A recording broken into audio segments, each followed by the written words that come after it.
Hello students, आज के lecture video में हम लॉन्ग रन कास्ट कर्व के बारे में जानेंगे। मैंने आपको पिछले लेक्चर वीडियो में शॉर्ट टर्म कास्ट कर्व के बारे में बताया था। आज हम लॉन्ग रन कास्ट कर्व के बारे में यहाँ पर समझेंगे, दीर्घकालीन लागत वक्र को समझेंगे कि दीर्घकालीन लागत वक्र क्या होता है। विद्यार्थियों, आप इस लेक्चर वीडियो को केयरफुली वॉच करें, साथ ही आप अपनी नोटबुक में इस लेक्चर वीडियो में जो मुख्य बातें बताई जा रही हैं, आप उन सब बातों को अपने नोटबुक में नोट डाउन करके रखें ताकि वो नोट्स आपको एग्ज़ाम के टाइम में हेल्प कर सकें। तो आइए यहाँ पर हम दीर्घकालीन लागत वक्र के कंसेप्ट को समझते हैं।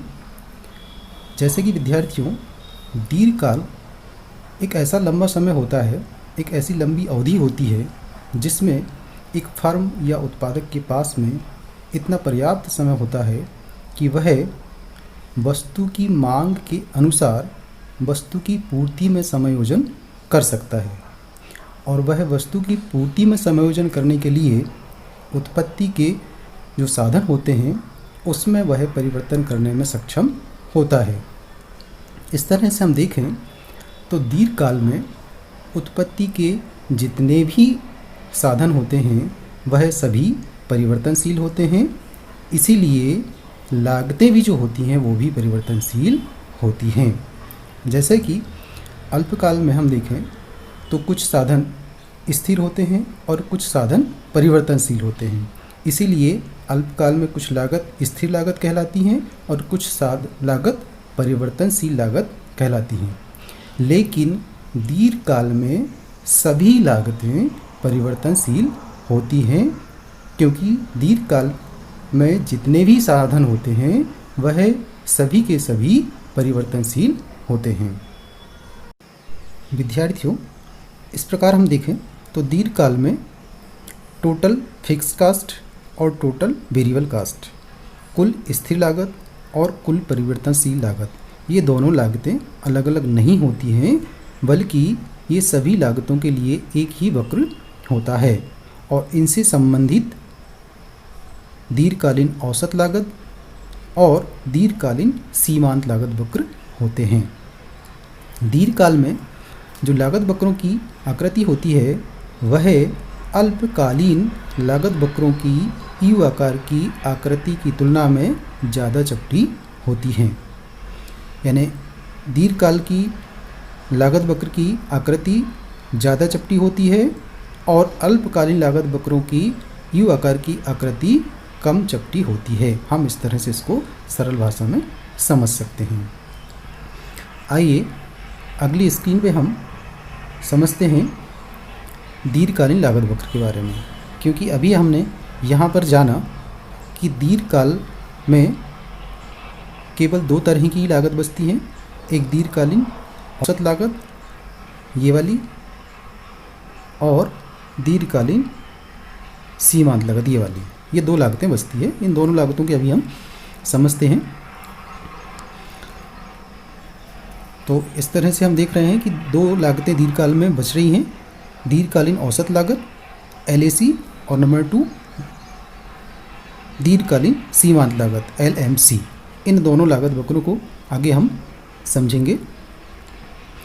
आइए इस स्क्रीन पे आप देखिए, यहाँ पर हम पहली वाली लागत जो कि long run average cost curve है उसको हम यहाँ पर समझ रहे हैं। तो दीर्घकालीन कुल लागत को उत्पादन की मात्रा से हम विभाजित करें तो हमें दीर्घकालीन औसत लागत प्राप्त होती है। दीर्घकालीन औसत लागत का जो प्रत्येक बिंदु होता है वो ये बतलाता है कि उत्पादन की एक निश्चित मात्रा को किस संभावित औसत लागत से ज्ञात की जा सकती है या उत्पादित की जा सकती है या प्राप्त की जा सकती है। जैसे कि अल्पकाल में किसी फर्म की उत्पादन क्षमता उसके प्लांट के आकार पर निर्भर करती है। अगर प्लांट का आकार छोटा है तो उत्पादन क्षमता भी कम होगी, प्लांट का आकार बड़ा है तो उत्पादन क्षमता भी अधिक होगी। अल्पकाल में एक विशिष्ट प्लांट से संबंधित एक निश्चित मात्रा उत्पादित करने के लिए एक ही औसत लागत वक्र होता है। इस प्रकार प्रत्येक प्लांट से संबंधित हम देखें तो उत्पादन के लिए विभिन्न अल्पकालीन औसत लागत वक्र होते हैं। यानी एक प्लांट के लिए एक औसत लागत वक्र और विभिन्न प्लांटों के लिए हम देखें तो विभिन्न औसत लागत वक्र होते हैं। एक उत्पादक या फर्म के सामने अल्पकालीन औसत लागत अर्थात प्लांट के आकार के अनेक विकल्प होते हैं, जिनमें से वह उस प्लांट के आकार का चुनाव करता है जिससे संबंधित उसको वस्तु की निश्चित मात्रा उत्पादित की जानी है। आइए अगली स्क्रीन पे हम दीर्घकालीन औसत लागत वक्र को समझते हैं, लॉन्ग रन एवरेज कास्ट को समझते हैं। विद्यार्थियों, यहाँ पर हमने ओ एक्स एक्सिस पे आउटपुट को और ओ वाई एक्सिस पे एवरेज कास्ट को दर्शाया है। मान लीजिए कि एक फर्म, हम यहाँ पर बिल्कुल सिंपल लैंग्वेज में समझेंगे ताकि आप सभी विद्यार्थियों को समझ में आ सके। मान लीजिए विद्यार्थियों, जैसे कि एक फर्म को OQ1 मात्रा उत्पादित करना है, तो OQ1 मात्रा उत्पादित करने के लिए उसके सामने जो अल्पकालीन औसत लागत वक्र है वह है SAC1। प्लांट का आकार उसका A होगा। यदि वह OQ2 वस्तु की मात्रा उत्पादित करना चाहता है तो उसकी अल्पकालीन औसत लागत वक्र होगी SAC2। प्लांट का आकार होगा B। यदि वह फर्म OQ3 वस्तु की मात्रा उत्पादित करना चाहती है तो उसके सामने हम देखें उसकी जो अल्पकालीन औसत लागत होगी वह SAC3 होगी और इस प्लांट के आकार का नाम हमने दिया है क्या, C। इस तरह से हम देखें तो उस उत्पादक या फर्म के पास में ये 3 प्लांट के आकार हैं A, B और C। इनमें से वह किसी प्लांट का चुनाव कर सकता है, लेकिन वह यहाँ पर उस प्लांट के आकार का चुनाव करता है जिस प्लांट के आकार की औसत न्यूनतम लागत कम से कम आती है, उसका वह चुनाव करता है। तो यहाँ पर एक फर्म के पास में 3 प्लांट के आकार हैं, 3 अल्पकालीन औसत लागत वक्र है। इन तीनों अल्पकालीन औसत लागत वक्र SAC1, SAC2 और SAC3, इन तीनों वक्रों को मिलाते हुए हम एक रेखा खींचते हैं, एक वक्र खींचते हैं। इसको हम कहते हैं क्या, LAC। यही है दीर्घकालीन औसत लागत वक्र। अब यहाँ पर हम दीर्घकालीन औसत लागत वक्र की विशेषताएं जानते हैं कि दीर्घकालीन औसत लागत वक्र की मुख्य विशेषताएं क्या क्या है। नंबर 1 देखिए आप, LAC SAC वक्रों को स्पर्श करते हुए खींचा जाता है। ये देखिए यहाँ पर इस रेखा चित्र में जो रेड लाइन है वह LAC, ये LAC SAC1, SAC2 और SAC3, इन तीनों वक्रों को स्पर्श करते हुए खींची गई है, इसलिए इसको आवरण वक्र भी कहा गया है, इनवलॉप कर्व भी कहा गया है।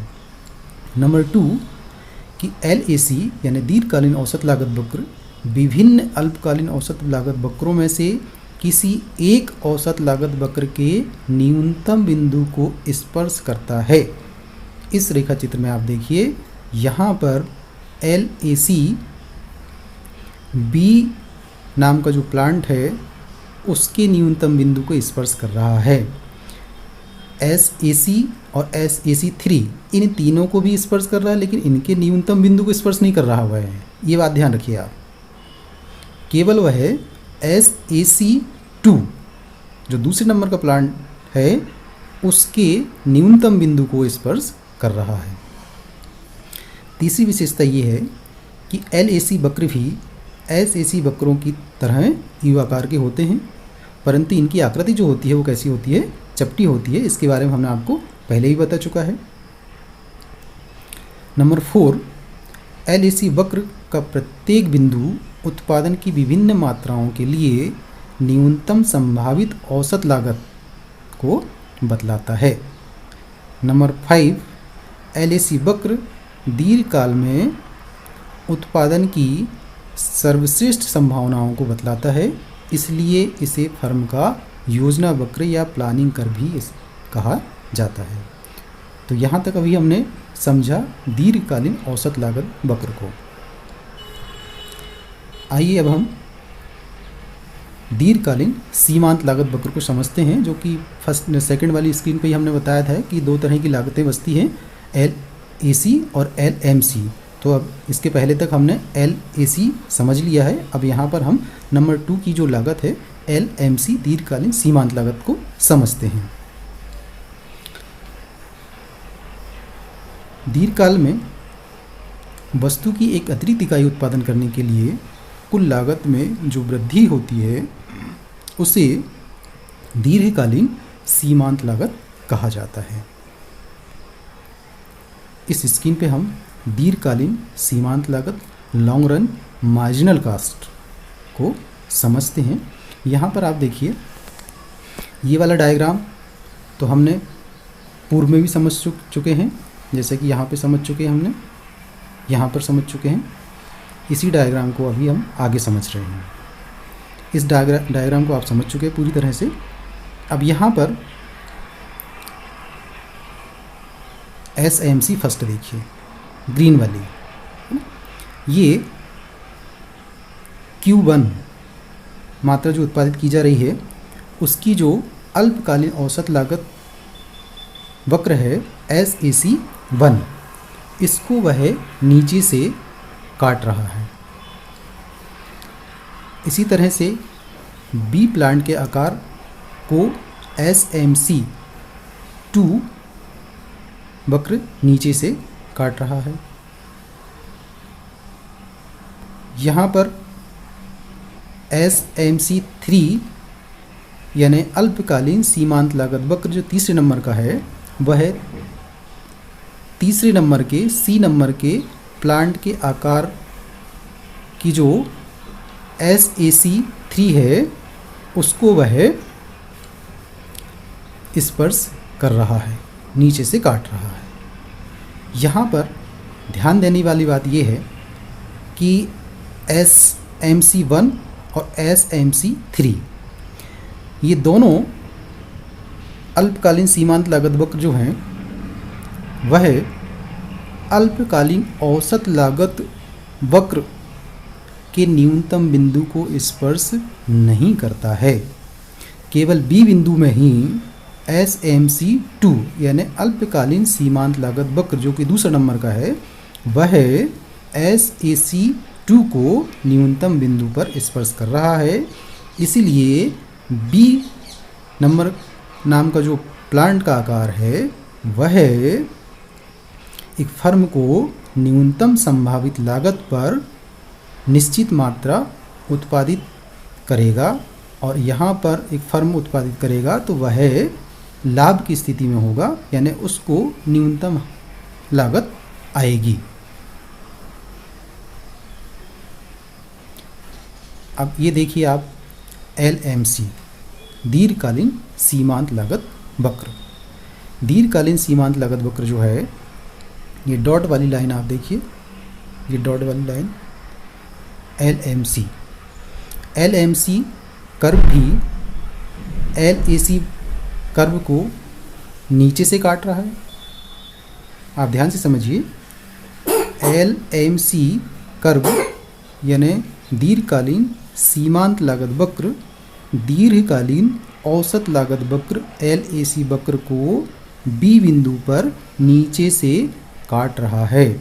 यहाँ पर एक फर्म जो है संतुलन की स्थिति में होगी और वह यहाँ पर OQ2 निश्चित मात्रा को न्यूनतम संभावित लागत से उत्पादित करेगी।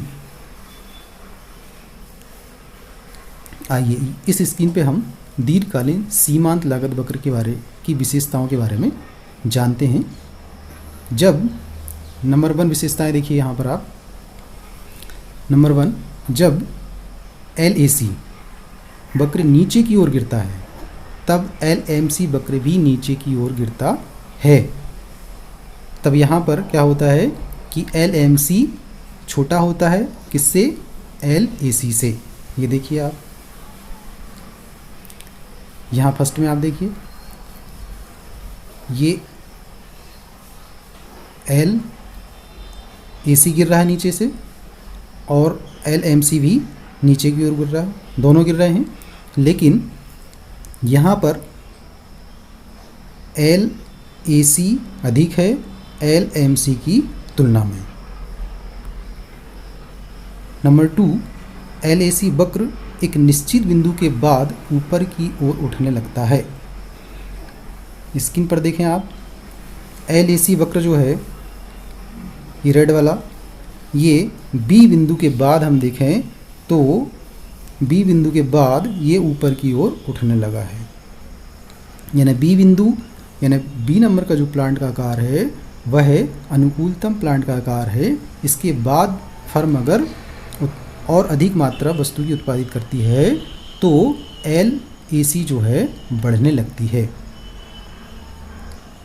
नंबर 3, जब LAC वक्र न्यूनतम होता है तब LMC वक्र LAC वक्र को उसके न्यूनतम बिंदु पर नीचे से काटता है।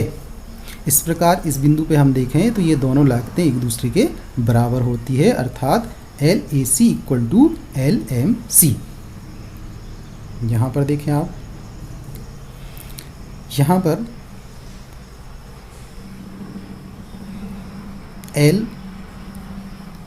LMC LAC को यानी ये डॉट वाला रेड कलर का जो कर्व है वह रेड कलर के कर्व को LAC कर्व को नीचे से काट रहा है, यानी B बिंदु पे ये नीचे से काट रहा है। इसलिए बिंदु B पर हम देखें तो LAC इक्वल टू LMC है। नंबर 4 वाली विशेषता देखिए, कटाव बिंदु के बाद LAC वक्र ऊपर की ओर बढ़ने लगता है, तब LMC वक्र भी तेज़ी से ऊपर की ओर बढ़ने लगता है और यहाँ पर LAC छोटा होता है LMC से। ये रेखा चित्र में आप देखिए, यहाँ पर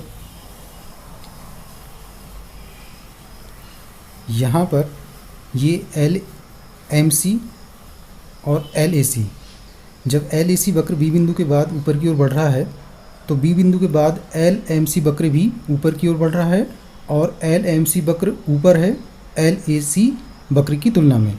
इसका मतलब ये है कि LMC अधिक है किससे, LAC से।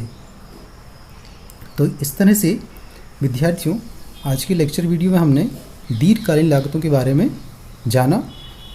आप इस लेक्चर वीडियो को केयरफुली वॉच करें, जो समझ में नहीं आ रहा है वहाँ पर वीडियो को पॉज करते जाएं और पुनः उसको रिवाइज करके देखें।